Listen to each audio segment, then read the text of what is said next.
So after learning that Sweden was rated in the top 5 for Environmental Performance Index, I think we should kind of look at why this might be the case for them. So in Sweden, they're known for being highly motivated towards a greener way of life and sustainable ways of living. So Stockholm, Malmo, and Uppsala are historically known for their commitment to their environment, and a few ways that we see this are they use district heating as their main energy source, and an interesting fact that we learned was that Sweden also imports trash from other countries. So they also use smart lighting for pedestrians and bike paths, and smart waste bin systems that allow for very efficient management, I guess, of trashes and how they're packed. And then also they recycle a lot of their waste and materials to use in different ways. So I know in Western Harbor, I believe different layers of like streets and alleys was made out of recycled materials. So that was interesting. So yeah, some of their past approaches.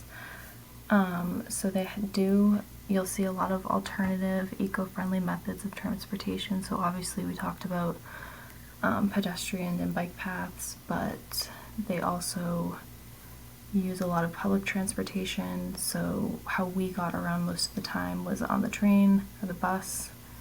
So we got to kind of see how life would be like if we didn't really have cars, which was interesting. And there also are a lot of community gardens, and they locally source a lot of their food. The Royal Seaport that we went to, you'll see pictures of that as well. And so also we talked a little bit about their waste and recycling methods. So they waste sort, and this is essential to maximize and reduce waste that would otherwise end up in landfills. And as you may see in the United States, recycling is definitely, you still see it, but it's way less common and not promoted, I guess. And then they also have incentivized recycling programs, and here in the US they're about maybe like 5 to 10 cents depending on what type of bottle, but in Sweden it can be up to 24 cents, which I thought was quite a lot. Definitely makes you want to recycle more.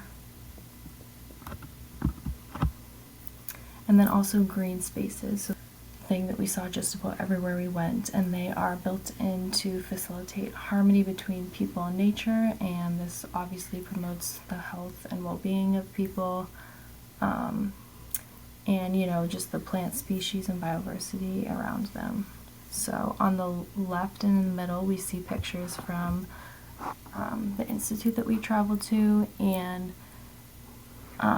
the library had just a whole wall full of plants and all type of different greeneries that was so cool. Much different than what you would see in Worcester. And then on the right side we have, I believe this was from the Royal Seaport. This was one of the open area parks that I believe led toward the National City Park, but yeah, just a lot of green spaces throughout all of Sweden.